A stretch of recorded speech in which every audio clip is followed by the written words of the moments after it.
Ahora saludamos a Rodrigo Godoy, economista, para que nos hable de un montón de temas de economía que siempre son importantes. ¿Qué tal, Rodrigo? ¿Cómo te va? Hola Raúl, buen día, muy bien, ¿cómo estás? Yo me encuentro bien, vamos viendo, porque mira, estamos en junio y está lloviendo y eso es interesante, porque si no llueve en junio y julio... Este es el mes donde comienza el invierno, Comienza. 21 de junio, generalmente en el colegio nos enseñaban. Ahora los astrónomos dicen que de repente o se adelanta un día o Sí, se corre un día, pero siempre un poquito. entre el 20 y 22 de junio. Pero lo que hemos visto, ese es el día que, a ver, el sol llega, cae totalmente vertical allá en el trópico de Cáncer, bastante al norte, eso está Cuba, Miami, por ahí le cae derechito. Y el de Capricornio, que está aquí frente a Antofagasta, o sea, para tener esa línea, y ahí se mueve la Tierra con respecto al Sol. Entonces, el 21 de junio es cuando está más distante, pero ahí empezamos la vuelta, po. O sea, el 21 es el día, debería ser técnicamente el más frío, el más lluvioso, el más todo. Claro, como no es la única variable, hay otras. Pero si consideramos que estamos a 3, nos faltan 17, 18 días más o menos, más los otros 18 que vamos saliendo, son como los 30 y tantos días más intensos del año. Debería haber más lluvia, más frío, más todo eso. Generalmente se intensifican las lluvias a finales de junio, Claro. Primeros días de julio. Claro, porque el 21 estamos en el fondo del pozo, digamos. Entonces ahí empezamos a salir de nuevo. Por eso la cultura ancestral, siempre llamaban de aquí, empezamos la vuelta, pues. Estaba un poquito mal calculado, pero yo encuentro fantástico. La calculaban ahí por el 24, para la noche de San Juan. Decía. También está la noche de San Juan, que se dice que es la noche más larga de... Claro, pero la razón es que del año. En ese tiempo la miraban, no estaban los tronos ni la precisión de ahora, era más o menos el cálculo que uno sabía de un año a otro, ¿no? Por ahí estaba. A veces está el 22, al 23. Y también se juntaba con todas las energías positivas que la gente quería que en julio no lloviera, ya que venían las vacaciones de invierno. ¿Qué vacaciones vamos a tener ahora en pandemia, no es cierto? Ahora nada, el año no... Es imposible, solo un descanso mental nomás y de estrés. Pero es complejo el panorama y hay que adaptarse hasta que salgamos de esto. Pero este año las vacaciones de invierno van a ser para los jóvenes nomás un relax de no estar con clases online y todo esto. Oye, pero debe ser súper cansador, porque aquí, yo te miro a ti, miro para allá, estamos conversando, pero cuando uno está mirando, algunos el televisor más grande, el notebook, pero a veces uno chiquitito, entonces cansa.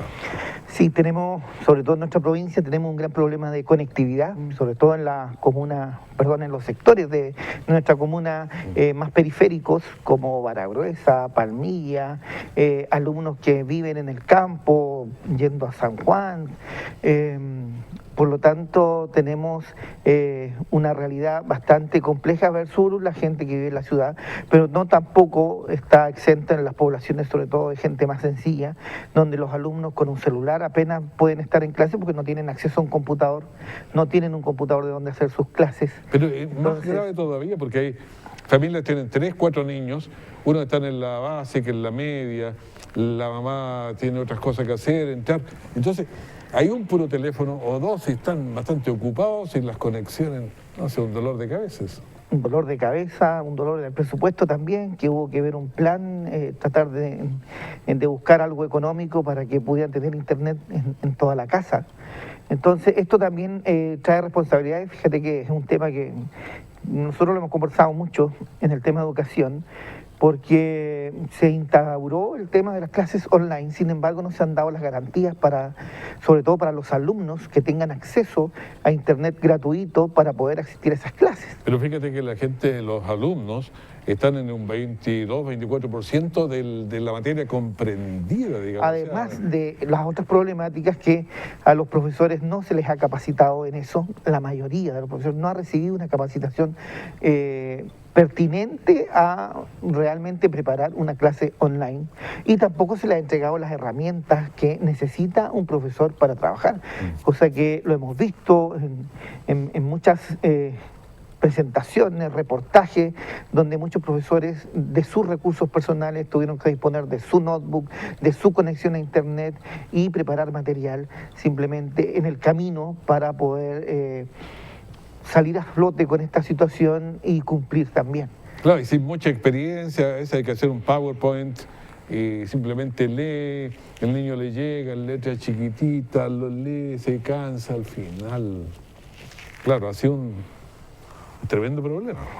Bastante problema, y eso también va a conllevar una brecha de aprendizaje significativo bastante grande, sobre todo en esta generación de alumnos que ingresa a la enseñanza media, que necesita aprender, que necesita avanzar para poder luego, si quiere seguir una carrera universitaria, una carrera técnica, estos conocimientos poder complementarlos y validarlos.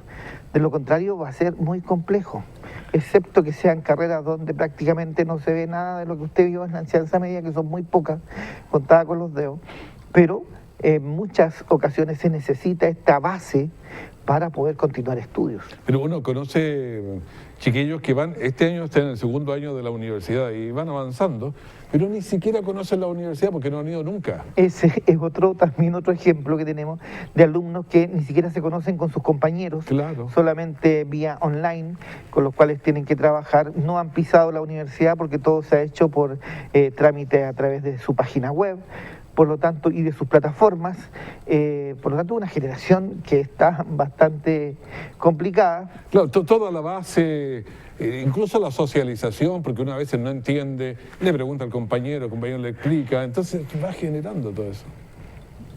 Hay algunas carreras que se han beneficiado un poco. Yo tengo un sobrino que está estudiando Derecho. Ya. Y para él ha sido más fácil porque ir a clase era escuchar un monólogo de un abogado que le cuesta tener pedagogía. Sin embargo, ahora ha tenido mayor comprensión de lo que le envían, pueden hacer consultas, ha sido un beneficio para él desde el punto de vista de esa carrera, las carreras más humanistas. No obstante... Más de pizarrón a veces. Exactamente. Las otras carreras, por ejemplo, las del área de la salud, si bien es una carrera bastante práctica, que se necesita mucho personal en la salud, pero no está ese personal que estaba para instruir, para apoyar, porque ahora ese personal está abocado directamente a las urgencias que se viven hoy con respecto a la pandemia y otras enfermedades. Por lo tanto, también no ha sido muy efectiva estas carreras que están estudiando, que tienen que estar en terreno, que tienen que estar en práctica generalmente. Por lo tanto, ellos también han sufrido esta falta de práctica, esta falta de complemento hacia la educación que ellos han visto. Sí, la salud, la educación son temas muy relevantes, muy importantes. ¿Te parece si hacemos una pausa cortita y vamos a tratar el tema del IFE? Sí, vamos a ver el IFE, vamos a ver la rentabilidad de las AFP que de este trimestre de marzo, abril, mayo, y también vamos a dar la última pincelada en cuanto a el tema del alza de las gasolinas. Y Rodrigo, íbamos a hablar del IFE y de varios otros temas. Vamos hablando. Sí. Tenías una gráfica ahí. En estos momentos se está discutiendo en la Cámara de Diputados, y ya debería pasar al Senado, este proyecto de los mínimos comunes que fue encabezado por el presidente de la República junto al oficialismo, más la oposición, encabezados por la presidenta del Senado, quienes presentaron una propuesta, el gobierno presentó otra contrapropuesta, que era baja, que la conversamos la semana pasada, y hoy en día, ayer ya fue presentada, subió un poco la contrapropuesta del gobierno, donde podemos ver ahí en la infografía, donde para una familia de 3 integrantes se subió a 400.000 pesos el ingreso mensual por el mes de junio, julio y agosto. Este proyecto debería ser aprobado. Todavía no está aprobado. Claro, pero tiraron algo en mes de septiembre. Las familias hoy día que están dentro de la ficha de protección social, del registro social de hogares, hoy en día están recibiendo el IFE, el ingreso familiar de emergencia, que se deposita los primeros días de cada mes, dependiendo del caso de postulación. Eso se sigue haciendo hasta que no se apruebe esto. Entonces, por lo tanto, nos encontramos de que subió el aporte para una familia de 3 integrantes a 400.000 pesos y para una familia de 4 integrantes a 500.000 pesos. Que hay como una diferencia en los promedios que hablábamos la semana pasada, subió un poquito. No se llegó a la meta de lo que quería la oposición, 640.000 pesos para una familia de 4 integrantes. Pero no obstante, igual no es una inversión menor. Esto al Estado le cuesta mensualmente alrededor de 2.955 millones. ¿De dónde sale esa plata? Eso sale del presupuesto del Estado. Pero hay Eso- que meterle, inyectarlo, porque eso no estaba. El Estado tenía el orden de los 70.000 millones de dólares, pero eso ya estaba listo. Bueno, el Estado con el tema de la recaudación fiscal, de los impuestos, se ha tenido que endeudar también, ha tenido que recurrir al Banco Interamericano, al Banco Mundial, ha tenido que recurrir a los bonos soberanos para Sí. poder Eso decía el presidente. financiar esto. Pero tenemos alguna ayuda extra que nos llegó con el cobre también. Exactamente. Hay, entre comillas, el tema del royalty y por mes estábamos hablando de 2.955 millones de dólares. Y esto en el periodo completo de los 3 meses más, porque la idea también era septiembre, un 100%, pero llegaron a un acuerdo en la comisión de un 50%. O El sea, presidente decía algo de 11.000 millones. junio, parece. julio, agosto y en septiembre se entregaría la mitad de este aporte. También ayer llegaron con la idea de que fuera hasta diciembre por el tema de la última rendición pública del presidente. Entonces, como una forma, lo vieron como una forma de revancha, la UDI presentó que esto tenía que hacer hasta diciembre. Sin embargo, las cifras no dan para eso, por lo tanto se dejó fuera esa indicación y se está postulando entonces, serían alrededor de 10.342 millones, que es la cifra que tenemos ahí en pantalla, lo que va a costar esta ayuda, este IFE ampliado, esta renta universal que quiere la oposición y que deberían estarla aprobando hoy día o en esta semana a más tardar para que comience a pagarse a partir de la próxima semana. Entonces, igual son buenas noticias, es bastante mejor de las propuestas que se vieron a un principio de la pandemia. Igual se puede hacer un esfuerzo mayor, pero por ahora, mientras la pandemia viene, lo que hablábamos recién, el invierno duro, donde las familias, sí, muchas familias no pueden trabajar, no pueden salir aparte Estos de la 2 meses son los pandemia. más bravos. Exactamente, aparte de la pandemia, el clima que no permite esto, entonces las lluvias y todo eso, creo que va a ser una buena ayuda para muchos hogares que no lo están pasando bien y también para hogares donde sus ingresos son bajos y esto va a ayudar a complementar un poco más esos ingresos. Estamos conversando con Rodrigo Godoy sobre temas económicos y seguimos porque siempre hay que ponerle mucha atención, la economía nos mueve. Así es. Y otro tema que muchas familias hoy en día están pendientes, que en los últimos años se puso en la preocupación de todas las personas, que es cómo rentan estos fondos de la AFP, de las familias que trabajan, de las personas que trabajan, que aportan individualmente a su cuenta para en un futuro poder jubilarse. Y nos encontramos hoy en día que este trimestre, marzo, abril, mayo, solo ha traído réditos positivos para el Fondo A y el Fondo B, que han rentado alrededor. El Fondo A tiene un promedio estos últimos 3 meses de 6,21%, Eso es bastante. que es bastante positivo, y el Fondo B un 3,61%. Pero he conversado con alguien que me decía, ¿sabes? Yo retiré mi 10%, dijo, y ya lo recuperé. Difícil.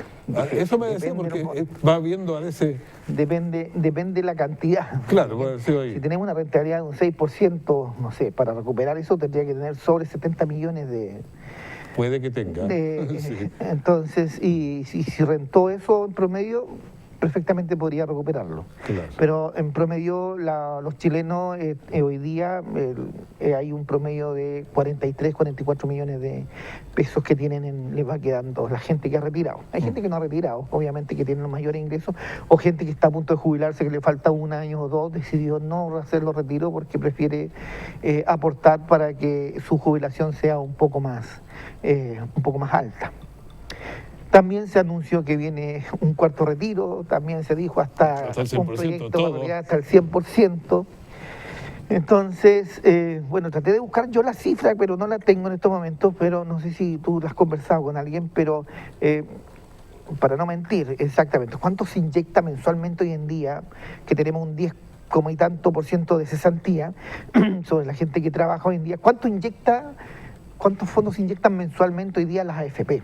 Mensualmente. Eso no la tengo, pero lo voy a traer la cifra. Porque también nos podemos dar cuenta hoy en día, estas alzas, ¿a qué se deben? En primer lugar, ¿por qué le fue bien al fondo A y al fondo B? Porque hubo un retorno positivo de la renta variable extranjera, es decir, muchas economías extranjeras donde usted sabe que el 40% de estos fondos se pueden invertir en el extranjero, del fondo A y del fondo B, las AFP, y eso ha permitido, como le ha ido bien a Estados Unidos, como la bolsa le ha ido bastante bien, eso también ha rentado, las empresas extranjeras han rentado en las acciones que tienen las AFP en el extranjero. Y eso permitió esta recuperación positiva. Recuerde que tuvimos, en marzo estuvimos con un 1,25 positivo, sin embargo en abril bajó un 0,36 negativo, una rentabilidad negativa, y en mayo un 1,72. Acumulado hasta el momento en el 2021, desde enero hasta mayo, un 6,13% del fondo A.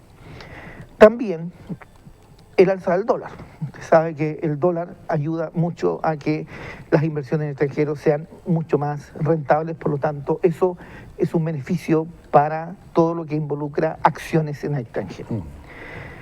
¿Qué pasa con las inversiones nacionales? Aquí es donde ha quedado un poco el resultado de las inversiones en títulos de deuda local. Una de las formas de invertir es comprar deudas. Pero como la economía está reprimida, la gente no está pagando todas sus deudas a tiempo. Por lo tanto, no se está recuperando dinero de esos bonos cuando uno compra una deuda grande, de un paquete de deuda, y eso también ha rentado negativamente. Y eso también es una señal muy clara de que el país todavía está muy deprimido, que hay mucha cesantía y hay gente que no alcanza para pagar sus deudas, que solamente está sobreviviendo a la pandemia, como se dice comúnmente. Está sobreviviendo, porque incluso hay harta gente que no paga ni la luz ni el agua, y, o sea, cuando termine todo esto va a quedar en un problema grave. Exacto. Y lo poco y nada que han rentado estos fondos que se puede invertir en el extranjero, la renta fija también ha sido muy baja. Sí ha sido lo más variable, lo más riesgoso, le ha ido bastante bien en el extranjero, pero la renta fija ha sido muy baja. Y el resultado de las elecciones también, porque el IPSA lo tuvimos una semana completa a la baja, se está recuperando ahora de a poco, pero eso también influye en la baja en la rentabilidad de las AFP.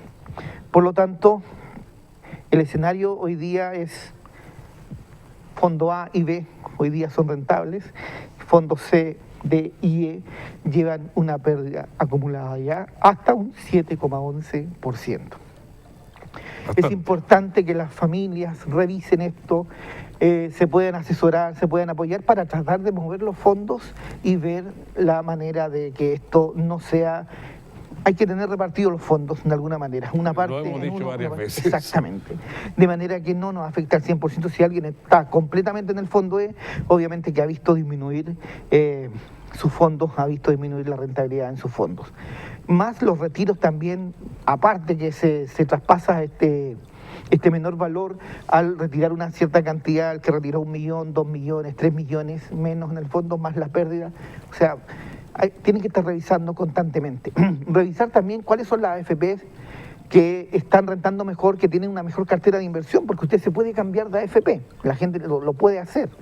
Se puede hacer online hoy en día con la segunda clave. Se puede cambiar de AFP, puede analizar las carteras de riesgo que tienen las AFP, la rentabilidad y también la comisión, el descuento mensual. Eso en cuanto a rentabilidad de la AFP. Y ahora vamos al tema que está de moda y creemos que mucha gente debería ponerle harta atención a esto, que es el alza de las bencinas. 27 semanas hemos cumplido. Es un récord, ¿eh? 27 semanas al alza. Las bencinas han subido alrededor de 160 pesos al valor que hoy día está. Casi 7 meses subiendo. Entonces, eso, y hoy día nadie hace reparo en esto. ¿Por qué? Porque también es un ingreso importante para el Estado a través del impuesto específico. Pero ese está medio tiritando ahí. Ojalá que tirite, ojalá que haya una propuesta concreta y que no sean solo anuncios vanos, porque el día jueves sube la bencina, pero hasta el momento no hay nada concreto. Y seguimos con un impuesto específico que grava aproximadamente en promedio un 40% del valor de la bencina. O sea, es demasiado alto para para lo que estamos pagando. Y pensar que se salió el año 86 por ahí para arreglar las Exacto. carreteras y... Fue para el tema de la reconstrucción después del terremoto del 85. Exactamente. Entonces hay muchas medidas o leyes que se han hecho para algunas cosas y se fueron quedando en el tiempo.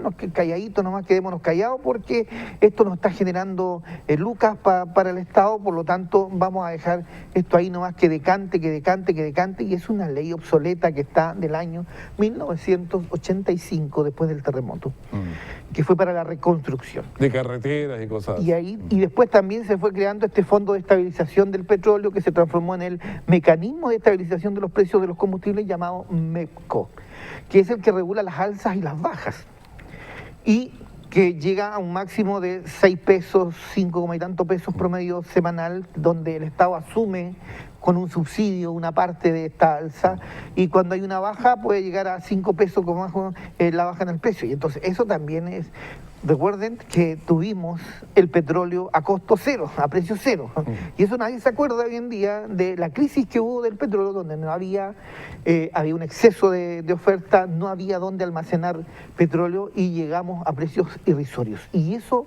no se plasmó en la baja en el precio del petróleo para los países que importamos. Perfecto. Te agradezco, Rodrigo, esta conversación económica en el día de hoy. No, encantado. Que estés muy bien.